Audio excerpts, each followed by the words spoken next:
Selon les évangiles, Jésus avait promis à ses disciples qu'il partagerait avec lui le royaume de Dieu. Royaume désigné tantôt comme le royaume d'Israël, tantôt comme le royaume des cieux. Juste après sa mort, l'attitude des disciples de Jésus, leurs espoirs et leur désespoir varient eux aussi d'un récit à l'autre. Pour ce qui se passe après la crucifixion, effectivement, il y a tout de même, je dirais, un accord dans les évangiles à signaler le désarroi des disciples, à signaler leur défaitisme, à signaler le fait que l'annonce de la résurrection est une nouvelle qui les prend à revers, auquel ils ne s'attendent pas, qui les fait se retourner, qui les fait revenir à Jérusalem, voire par exemple dans l'histoire des pèlerins d'Emmaüs, qui tournent le dos à Jérusalem. On a là, c'est vrai, un récit qui est symboliquement extrêmement fort, vraisemblablement une métaphore de ce qui s'est produit là après la mort de Jésus, où le constat d'échec est posé sur un espoir messianique dans la mesure où la mort s'est déroulée sans signe, sans prodige, et sans que ce que peut-être les disciples avaient espéré jusqu'au dernier moment, une espèce de retournement prodigieux des événements, ou alors de rebond de Jésus. Ayant annoncé l'arrivée du royaume de Dieu, Jésus est terminé crucifié par les Romains, avec peut-être l'aval des autorités juives de son temps. Le royaume de Dieu ne s'est pas matérialisé, et pour tous ceux qui n'ont pas bénéficié d'une apparition de Jésus, il n'y avait pas de raison de penser qu'il s'est passé quelque chose de particulièrement radical, nouveau, différent. Donc je pense que pour un très grand pourcentage des Juifs qui ne croyaient pas en Jésus, Jésus était un prophète qui s'est trompé, c'est-à-dire un faux prophète. Que se passe-t-il? Naturellement, le problème se pose à la mort de Jésus. Quand Jésus meurt, quelle signification a cette mort? Cela signifie-t-il que Dieu déclenche une crise, que son royaume va se réaliser tout de suite? Ou est-ce que ça veut dire que la réalisation du royaume de Dieu est renvoyée à l'avenir? Il me semble que Jésus a une espérance qui est une espérance à court terme, c'est-à-dire qu'il avait espoir que son message et que sa proclamation de l'éruption du royaume de Dieu recevraient un accueil favorable. Il espérait peut-être que le peuple adhérait massivement d'ailleurs à cette annonce et qu'à partir de là, eh bien, ce royaume viendrait en quelque sorte, ou en tout cas s'instaurait quasi naturellement, et que Dieu viendrait parfaire le processus, mais d'une manière relativement imminente. Et un logion comme celui des 12 trônes trouve quand même une explication son explication la plus probable en fonction d'un horizon qui est un horizon terrestre, à savoir qu'il y aurait une conclusion terrestre à cette proclamation de l'irruption du royaume et que ce royaume trouverait donc son plein achèvement ici-bas. Alors, dans l'évangile selon Matthieu, ce logion qu'on appelle, cette parole de Jésus qu'on appelle le logion des 12 trônes se présente comme cela. En vérité, je vous dis que vous qui m'avez suivi lors de la nouvelle création, quand le Fils de l'homme sera assis sur le trône de sa gloire, eh bien vous siégerez aussi sur 12 trônes, jugeant les 12 tribus d'Israël. Le texte est intéressant parce que si on envisage que que la parole puisse remonter au Jésus historique, alors derrière le verbe qui est employé en grec pour parler du jugement des 12 tribus d'Israël, se trouve un verbe en hébreu ou en araméen, qui est de la racine de shaphat, qui veut dire non seulement juger, mais aussi régir, et qui peut donc envisager non seulement le jugement, mais aussi une sorte de gouvernement, ou en tout cas une forme d'exercice de pouvoir sur les 12 tribus. Et à ce moment-là, on peut proposer du Logion, c'est toujours dans le domaine du possible, je ne dis pas, alors je ne dis pas ensuite quelle lecture il s'agit d'effectuer, mais on peut proposer du Logion une double lecture. Et parmi les lectures possibles, il y aurait celle d'une promesse valant pour les disciples et leur indiquant qu'ils seraient associés donc à une sorte de gouvernement du peuple d'Israël dans son entier. Du temps de Jésus terrestre, d'après notamment Matthieu au chapitre 19, Pierre qui dit « Nous qui avons tout abandonné, qu'est-ce que nous allons faire ?» Jésus dit « Vous allez siéger sur les 12 trônes pour juger les 12 tribus d'Israël. » C'est-à-dire, c'est une manière de dire que les 12 véritablement doivent renouveler Israël. Et au début des actes, on va reconstituer le groupe des 12 parce que un d'entre eux a manqué à la mission. Celui qu'on appelle Judas, qu'on désigne en général comme un des 12. Or, Judas appartenait donc aux 12. Et il faut bien voir que si effectivement Jésus a rassemblé autour de lui 12 disciples, et je le crois fondamentalement, si Jésus a rassemblé 12 disciples, c'était déjà pour exprimer quelque chose vis-à-vis d'Israël. Et la prétention justement de rassembler autour de ces 12 l'Israël renouvelé et eschatologique dont il attend qu'il se constitue autour de la proclamation du royaume. Pour rénover Israël, il était important que Jésus ait des gestes et des actes symboliques. Et le fait des 12, étant donné le renvoi aux 12 tribus d'Israël, avait de ce point de vue-là un sens tout à fait symbolique. Mais il ne faut pas voir Jésus comme instituant les 12 de manière solennelle, convoquant tout le peuple pour... Je dirais qu'il y a là un espèce de fait qui peu à peu s'est constitué. C'est-à-dire que Jésus a constaté et a donné un sens au fait qu'il a eu des disciples qui ont été proches de lui. Et que lui, ce groupe de fidèles, il l'a interprété comme groupe des 12. 3 listes de disciples figurent dans l'évangile de Matthieu, de Marc et de Luc, mais elles ne concordent jamais exactement entre elles, attribuant des places et des noms différents aux 12 disciples. Ce groupe, à mon avis, n'est pas composé que des 12. Il y a un cercle restreint, appelons-le le cercle des intimes, le cercle des 12, mais entouré d'un cercle d'adhérents beaucoup plus large, parmi lesquels on peut trouver Joseph d'Arimathée, Zachée, des femmes signalées par l'évangéliste Luc au chapitre 8, Marie de Magdala et tant d'autres. Donc, un groupe, je dirais, rapproché et un cercle plus large d'adhérents. D'abord, on n'est pas obligé de penser que les 12 étaient 12. Parce qu'au fond, 12 est un chiffre symbolique. Et ce qu'on constate, c'est que les listes des 12 dans le Nouveau Testament comprennent un certain nombre de figures obligatoires. On n'imagine pas une liste des 12 sans Pierre, sans Jacques, sans Jean, sans André, etc. Mais quand on arrive à la fin de la liste, on voit qu'on a des variations assez importantes.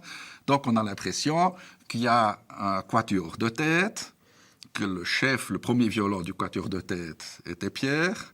Puis ensuite, quand on va un peu plus loin, on voit que les frontières des 12 sont flexibles. Donc on imaginera que Jésus était accompagné d'un certain nombre de compagnons. On a des petits détails. Des petits détails. Je parle des 12, au sein des 12 ou bien indépendamment de Paul. Par exemple, la fameuse question « Qui est le plus grand ?» C'est une bonne question. Qui revient 2 fois, même au moment ultime. Ou bien, à un moment donné, Pierre et les autres disent à Jésus, il y a des gens qui baptisent et font des miracles en ton nom, mais ils ne sont pas de chez nous. Est-ce qu'il faut appeler le feu du ciel sur eux? Je dis non, tranquille. Mais on voit bien comme ça des petits détails de type un peu, comment dirais-je, qui font toujours penser à une mentalité un tout petit peu sectaire ou étroite. Hein. C'est nous, le vrai groupe, et pas les autres. Le groupe des 12 anticipe le royaume à venir.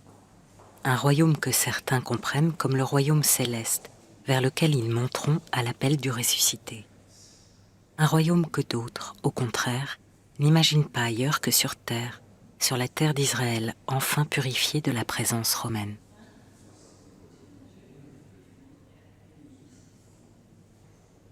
Alors là, on est en acte 1, 6 et suivant, donc tout au début du deuxième volet de l'œuvre qu'on appelle communément l'œuvre à Théophile. Donc première partie l'Évangile selon Luc, deuxième partie le livre des Actes des Apôtres.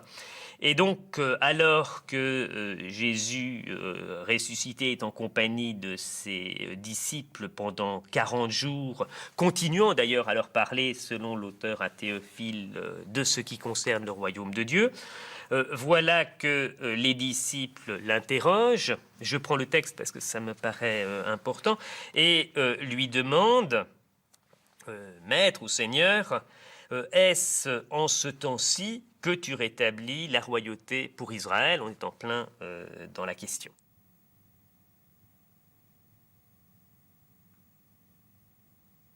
Qu'est-ce qu'on attend? On attend que Dieu, par un envoyé, si possible, s'il pouvait lui-même intervenir directement, ce serait encore mieux. On attend que par un envoyé, Dieu libère Israël du poids des païens. L'occupation romaine a été vraiment un acte humiliant pour ce peuple qui est tout à fait conscient de ce qu'il représente, c'est-à-dire il est témoin de la sainteté de Dieu au milieu d'un monde païen, d'un monde impie. Or, cela, il ne peut même plus le réaliser à cause de l'occupation romaine. Les païens sont là, à la porte.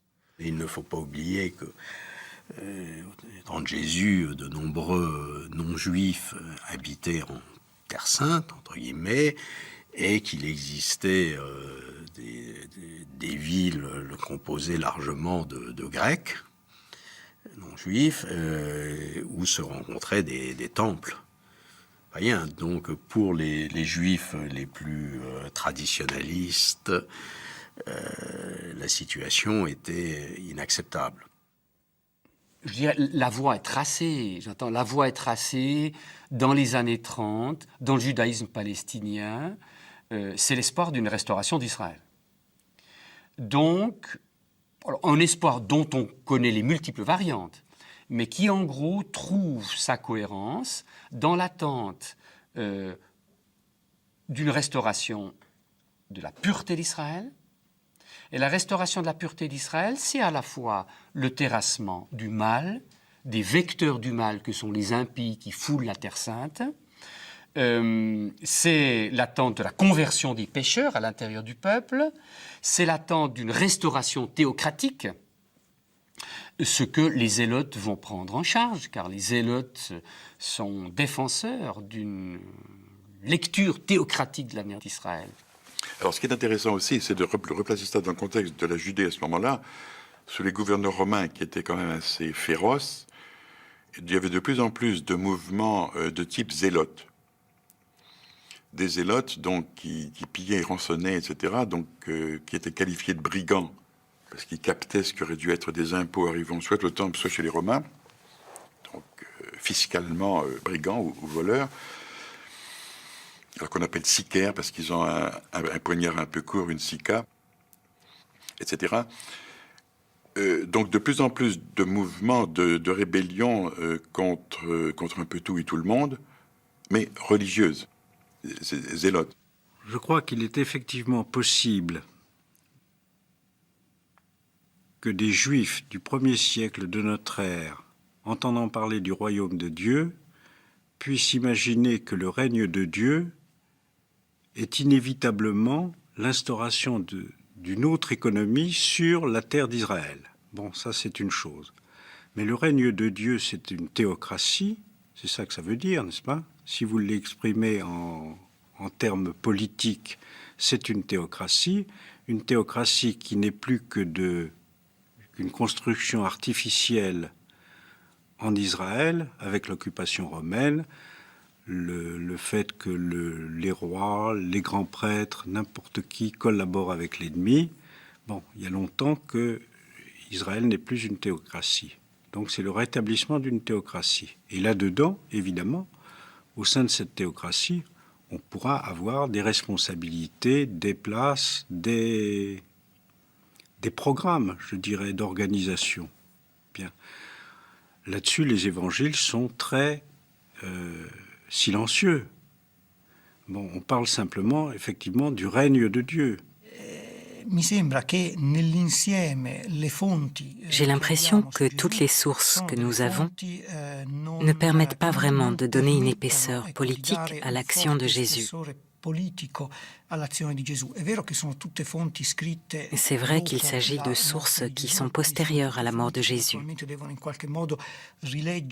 Donc ce sont des sources qui réécrivent l'histoire à la lumière de ce qui s'est passé ensuite et qui, du point de vue politique, est apparu comme un échec. Mais la tradition sur Jésus ne permet pas, selon moi, de faire l'hypothèse que la libération politique et militaire de la Palestine était pour Jésus un problème de première importance.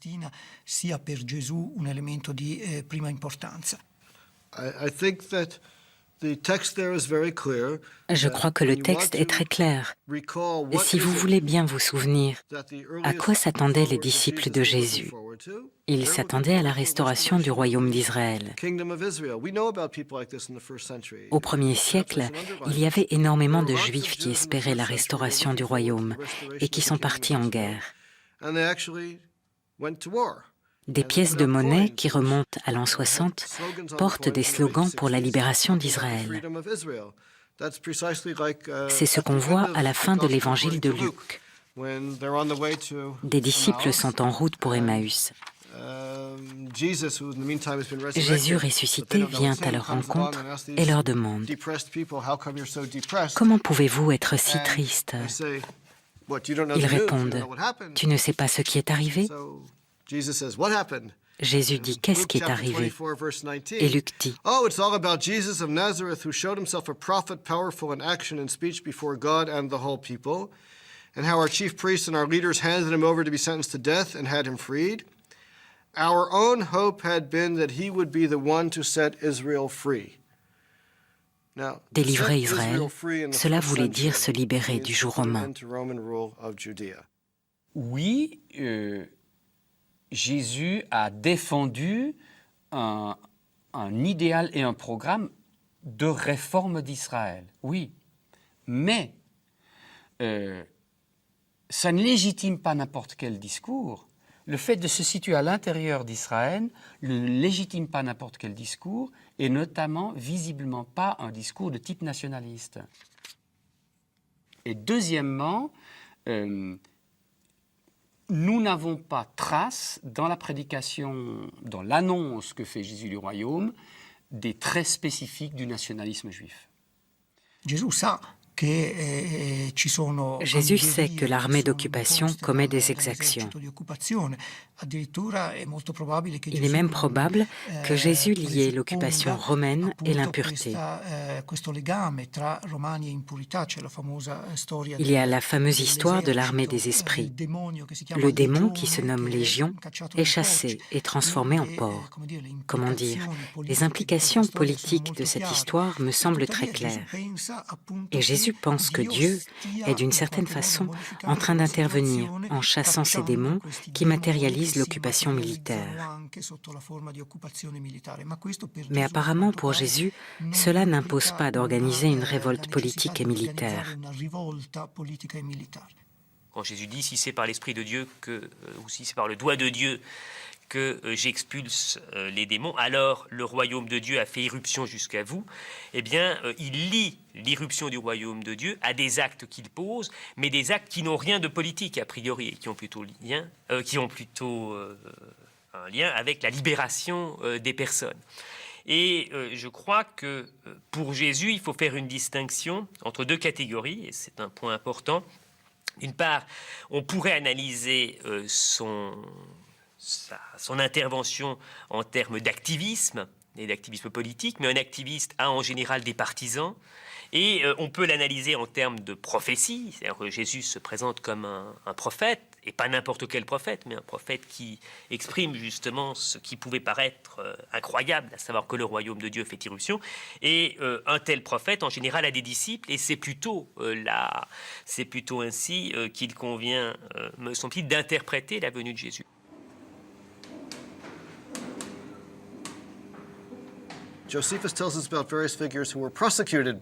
Flavius Joseph parle de plusieurs personnages qui ont été poursuivis puis exécutés par les Romains, mais il ne dit pas vraiment pourquoi.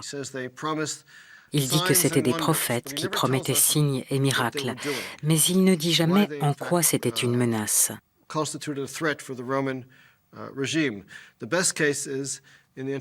L'exemple le plus clair se trouve au chapitre 20 des Antiquités juives, où est mentionné un prophète égyptien, cité aussi dans les Actes des Apôtres.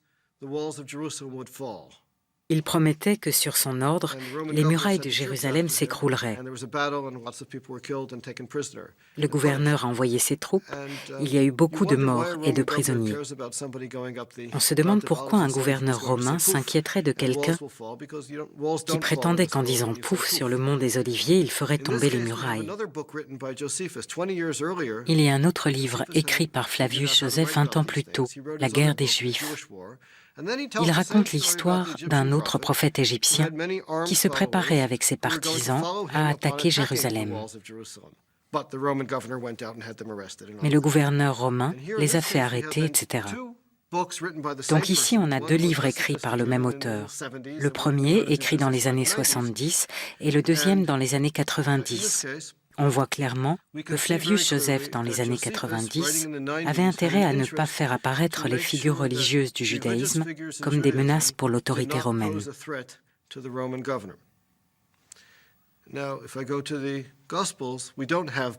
Maintenant, si on prend les évangiles, on n'a pas les deux versions. On n'a que celle où l'évangile ne représente aucune menace. Il s'agit de tendre l'autre joue, de rendre à César ce qui appartient à César. S'il ne s'agissait que d'attendre un royaume qui ne menace pas le pouvoir romain, il n'y aurait pas de raison pour que Pilate s'alarme et intervienne.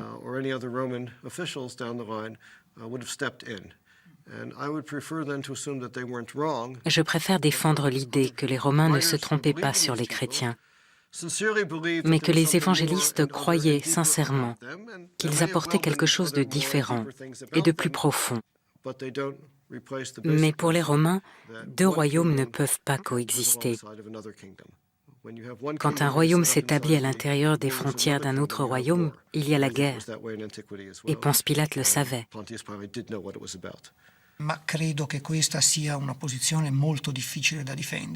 Je pense que c'est une position qui est difficile à défendre.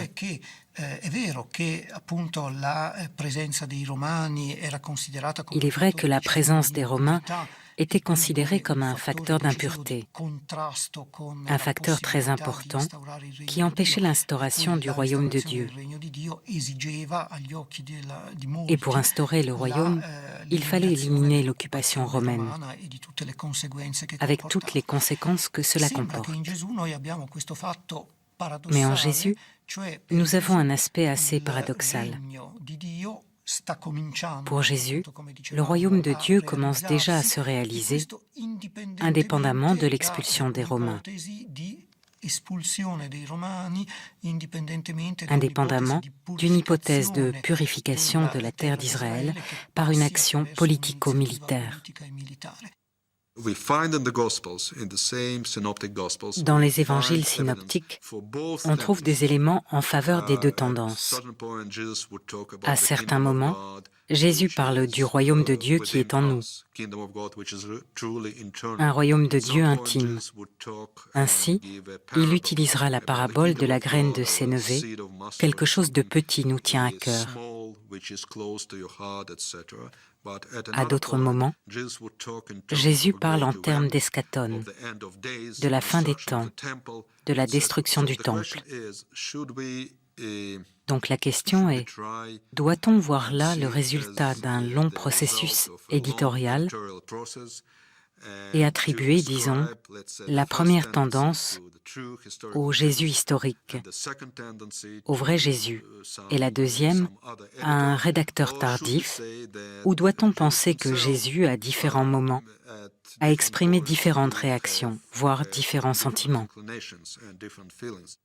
Ce que l'on peut dire, ou de manière historiquement avérée, c'est que comme Jésus a été accusé et crucifié avec un panneau qui apparemment indiquait qu'on lui reprochait justement d'avoir revendiqué d'être le roi des Juifs, la proclamation par Jésus du royaume de Dieu, ou de l'irruption du royaume de Dieu, a été comprise par certains en termes politiques. Rien ne permet de savoir si Jésus a espéré réellement régner sur Israël. Mais rien ne permet non plus de dire qu'Israël n'était pour lui qu'une question secondaire. Premièrement, il faut constater qu'aucune des prophéties qui lui sont attribuées ne s'est réalisée. Et deuxièmement, que malgré cet échec, les actes des apôtres soutiennent que les premières générations continuent d'attendre et d'attendre encore leur accomplissement. Dans son deuxième récit de l'Ascension, c'est-à-dire en acte 1, Jésus répond à ses disciples qui lui disent « Seigneur, est-ce maintenant le temps où tu vas rétablir » et c'est le verbe de la restauration eschatologique, « tu vas rétablir le royaume pour Israël ?» Réponse « Vous n'avez pas à connaître les temps et les moments que le Père a fixés de sa propre autorité, mais vous allez recevoir une puissance, celle du Saint-Esprit, qui viendra sur vous. » Le début du livre des Actes témoigne de ce même problème. Quand on demande à Jésus, c'est une information incroyable que l'auteur des Actes connaissait. Quand Jésus ressuscité apparaît à ses disciples, la première et unique question qu'il lui pose est « Quand vas-tu restaurer le royaume d'Israël ?» Luc présente cette question comme l'interrogation initiale. Après, l'essentiel de sa tâche sera de changer les priorités. Tout le livre des Actes se consacre à changer les priorités, à réinterpréter les temps nouveaux. Donc, il y a, d'une part, un déni posé sur la maîtrise du temps. Donc, un déni posé sur la tentative apocalyptique de fixer un calendrier, un tempo, de périodiser la fin de l'histoire et de pouvoir prévoir le temps de la fin et l'émergence de la fin. Puis il y a deuxièmement un transfert de l'attention de la fin de l'histoire au dedans de l'histoire, si j'ose dire. Puisque l'annonce du Saint-Esprit qui viendra sur vous fonde un programme qui est un programme de témoignage animé par l'Esprit, témoignage livré aux ressuscités. Troisième déplacement, de l'espoir de la restauration pour Israël, on passe un programme de témoignage à Jérusalem, dans toute la Judée, en Samarie et jusqu'à l'extrémité de la terre.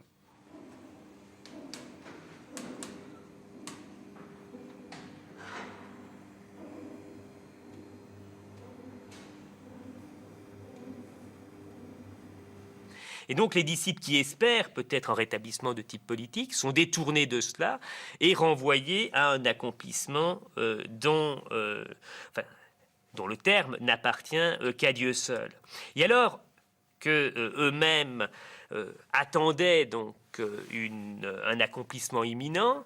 Voilà qu'ils sont renvoyés à un écart temporel avant que cet accomplissement survienne, et qu'une promesse leur est faite, qui est une promesse qui va les engager en fait à toute une œuvre missionnaire, puisqu'ils vont être appelés à être les témoins de Jésus à Jérusalem, dans toute la Judée, en Samarie et jusqu'aux extrémités de la terre. Alors, cette promesse, c'est d'une habileté prodigieuse de la part de l'auteur de l'Évangile selon Luc. Elle est proclamée par le ressuscité.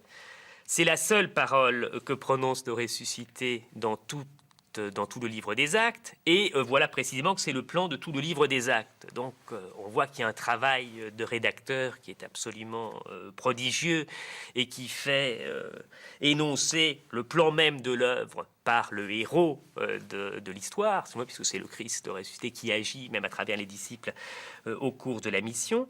Mais en même temps, ce programme va avoir une portée toute particulière, puisqu'il va détourner les disciples d'une attente imminente pour remplir le temps qui les sépare de l'accomplissement dernier par une œuvre missionnaire.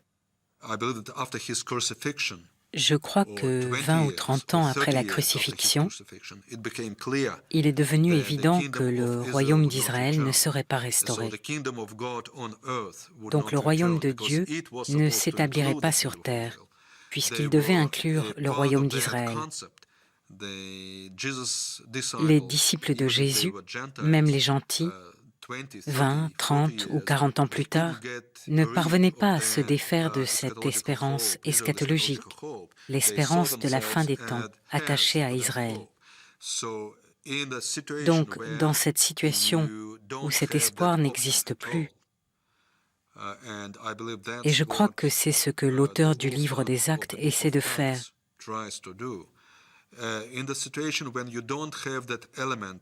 dans une situation où l'espérance eschatologique n'existe pas, le royaume d'Israël n'existe pas, vous ne le voyez pas venir, il existe d'autres options. En effet, à la fin des temps, il y a diverses options.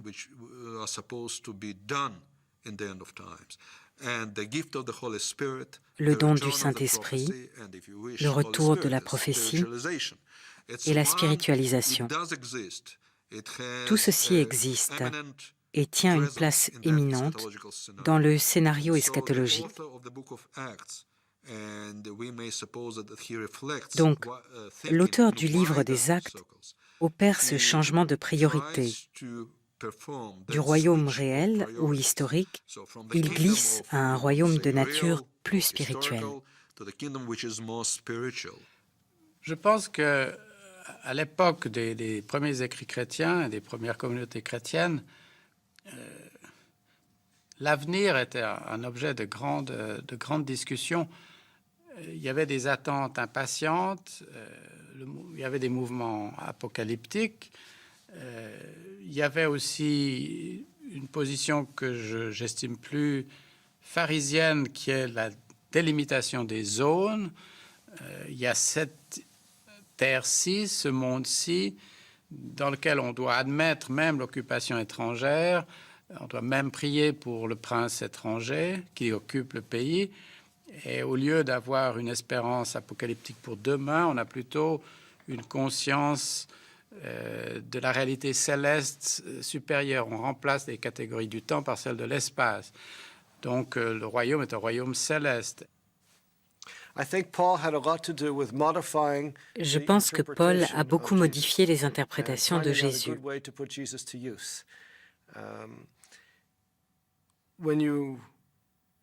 Dans les évangiles, on a la très nette impression que Jésus était une sorte de professeur de morale qui attendait l'arrivée du royaume de Dieu, dans son acception politique et nationale.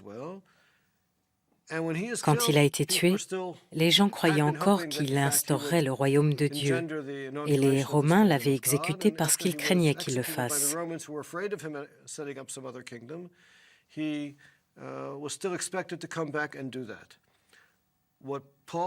Paul, dans une large mesure, élimine le caractère national de l'Évangile. Il affirme quelque chose que Jésus n'aurait pas pu dire de son vivant, car il n'était pas prévenu de sa résurrection. Paul peut dire « Cet homme a été ressuscité, mais comme il n'a pas opéré de changement sur le terrain politique, faisons-le agir au plan individuel. Faisons intervenir Jésus ressuscité dans les problèmes de ceux qui doivent assumer leurs conditions mortelles.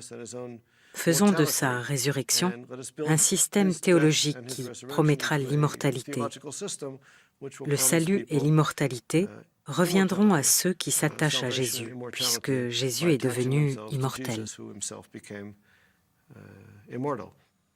Quello che noi vediamo è che nella prima lettera ai Tessalonicesi, che è il testo più antico che ci resta di Paolo, dans la première épître aux Thessaloniciens, un de ses textes les plus anciens, sarà vivo al momento in cui tornerà. On voit que Paul est profondément convaincu qu'il sera encore vivant au moment où Jésus reviendra en tant que juge pour sauver tous ceux qui ont cru en sa parole. Mais Paul ne présente pas cela aux Thessaloniciens comme l'instauration d'un royaume dans ce monde. C'est un élément important, car naturellement les attentes sont vives dans le monde juif de l'époque. On espère une transformation du monde présent, un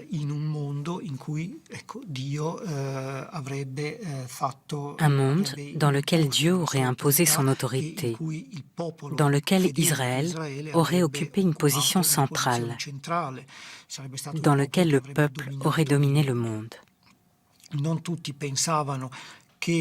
Tous n'étaient pas convaincus que l'on pouvait sauver le monde. De nombreux textes apocalyptiques affirment que le monde devra d'abord être détruit, puis recréé par Dieu, car le monde actuel a été ravagé par le péché. Apparemment, pour Jésus, le royaume de Dieu commence déjà dans ce monde. Par conséquent, ce monde peut être transformé en royaume de Dieu. Oui, alors, la matérialité du royaume, je pense que la séparation entre politique et religieux, ou entre social et spirituel, ce sont des séparations, des distinctions modernes. Mais en tant qu'historien et qu'exégète de ces textes, on devine quand même dans le judaïsme une variété de conceptions du royaume. Et la particularité de la perspective apocalyptique, c'est de faire éclater un certain particularisme de l'espérance. Et je crois que Jésus a participé à cet éclatement. Je ne vois aucune opposition entre le terrestre et l'eschatologique. Eschatologique se rapporte à la fin des temps. Quand la Bible parle de choses qui vont arriver à la fin des temps, ce n'est pas toujours clair. Il peut simplement s'agir du futur. Il n'y a pas véritablement de différence étymologique entre l'eschaton et le terrestre. Il peut éventuellement y en avoir une entre un royaume des cieux et un royaume terrestre. Pour certains, la vision du futur suppose que les cieux descendront sur terre, car ce qui vient du ciel est réputé bénéfique.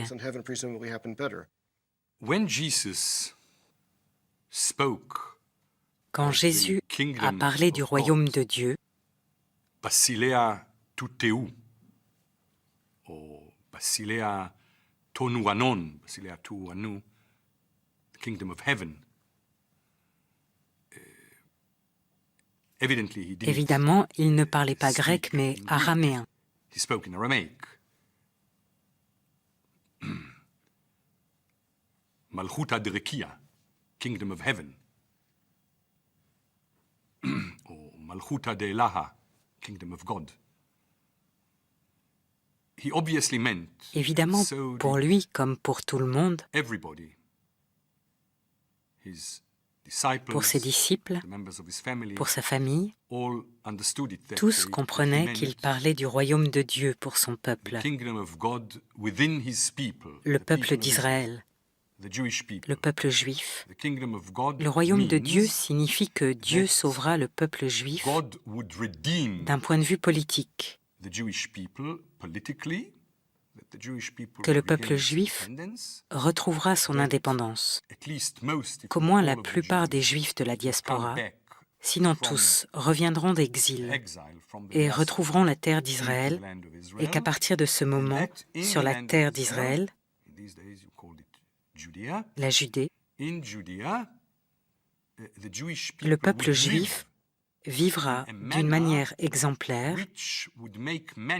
dans un royaume modèle, une société modèle. Ce serait cela la réalisation et la manifestation du royaume de Dieu sur terre.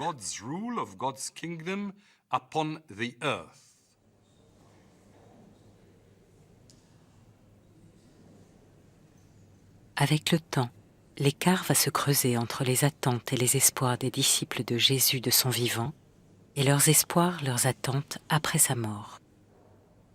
C'est notamment la croyance en la résurrection qui peu à peu va transformer le prophète galiléen en Seigneur Jésus, en Christ ressuscité. Après la mort et la résurrection de Jésus, dans la mesure où les disciples étaient convaincus que Jésus était ressuscité, eh bien, l'attente des disciples s'est quelque peu transformée. Et il paraît assez clair qu'ils en sont venus à attendre également son retour devant manifester justement la pleine réalisation du royaume. La résurrection est combinée à la parousie, le second avènement. Jésus est ressuscité et donc il va revenir bientôt. Paul dit dans l'Épître aux Thessaloniciens, « Nous les vivants, nous le verrons revenir des cieux. Il y aura une résurrection générale. » Et dans l'Épître aux Corinthiens, « Nous les vivants serons transformés, les morts ressusciteront. » Jésus doit vaincre toutes les forces hostiles avant de remettre le royaume au Père. C'est certainement ce qui a été le problème de la première génération. Autant qu'on puisse le voir, l'espérance du retour du Christ a été quelque chose de fort, et il faut bien voir que le retour du Christ, c'est la fin des temps, c'est l'attente eschatologique, l'attente de la fin des temps, donc quelque chose qui sera un bouleversement général de l'ordre du monde des hommes, mais aussi du monde céleste, de tout. C'est vraiment le bouleversement intégral. Vous savez, je conçois la première génération du christianisme comme une forme extrême de judaïsme. C'était pour ainsi dire radioactif. Elle dégage une énergie incroyable en un temps très court, car pour réussir, tout mouvement millénariste doit évoluer rapidement. Dans les épîtres de Paul, après que cet homme ait voyagé partout d'est en ouest,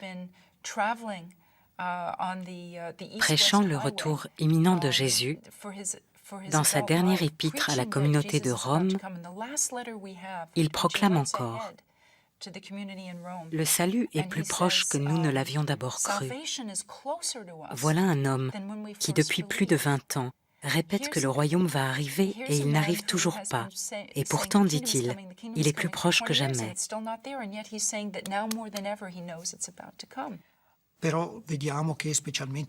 Spécialement dans sa lettre écrite en prison, Paul commence à envisager la possibilité qu'il ne sera plus vivant lorsque le Christ reviendra. Mais cela ne déplace pas de manière décisive sa thèse d'un retour imminent. Naturellement, le problème devenait plus pressant à mesure que le temps passait et que ce retour ne se réalisait pas. Il devenait nécessaire d'interpréter théologiquement le présent, c'est-à-dire le temps compris entre la résurrection et l'ascension et le retour glorieux de Jésus comme juge pour instaurer le royaume de Dieu.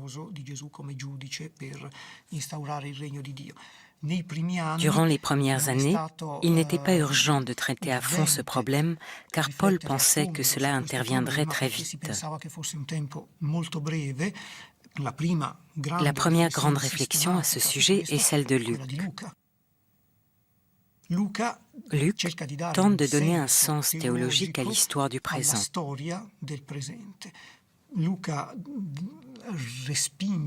Luc considère le retour du Christ comme marginal. Pour lui, cela reste un horizon important, mais ce n'est pas théologiquement décisif à brève échéance.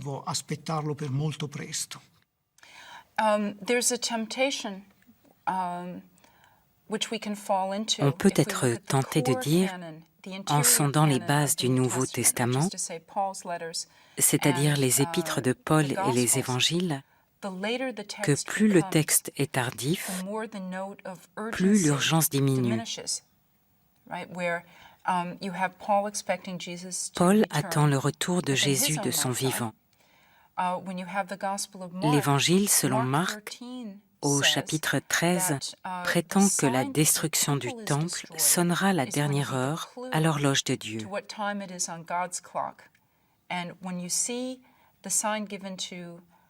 On saura que la parousie est imminente. Lorsqu'on arrive à Matthieu et Luc, eux savaient que la destruction du temple n'était pas le signe du retour du Christ. Alors ils ont encore infléchi la tradition.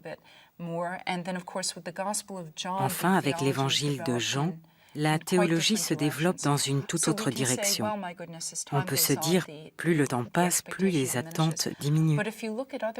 Mais si on regarde d'autres textes, comme la deuxième épître de Pierre,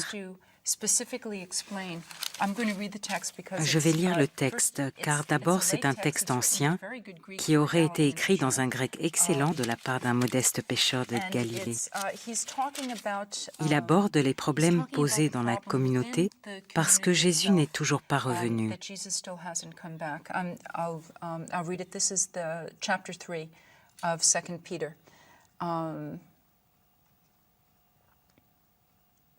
First of all, you must understand this, that scoffers will come in the last days. Le fait que les gens commencent à douter est la preuve qu'on en est arrivé au dernier jour. Scoffers will come in the last days with their scoffing, following their own passions and saying, "Where is the promise of his coming?"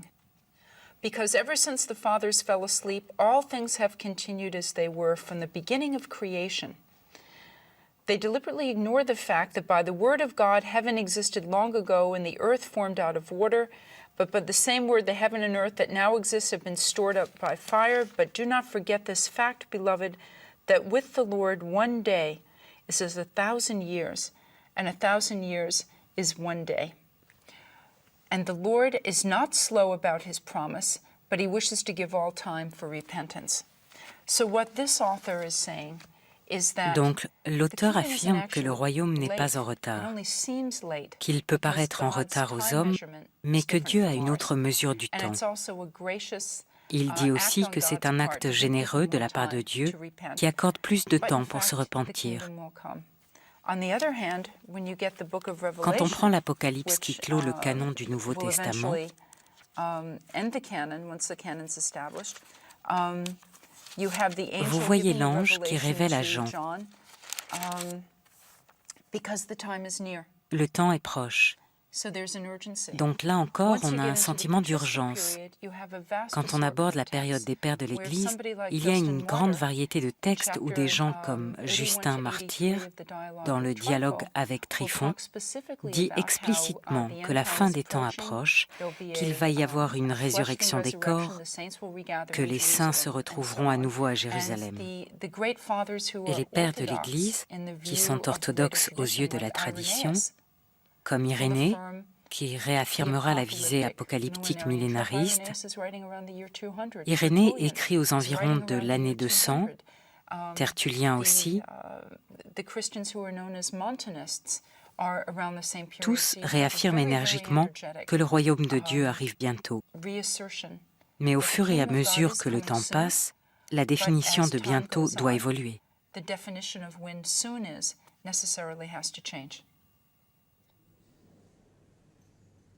Un bientôt qui dure, qui durera et dure encore jusqu'à aujourd'hui. À l'époque de la communauté primitive, un horizon aussi lointain est inconcevable. Comme le royaume ne se manifeste pas, jour après jour, les problèmes matériels reprennent leurs droits. Pour survivre, il devient nécessaire de s'organiser. Il faut accepter de s'installer dans la durée.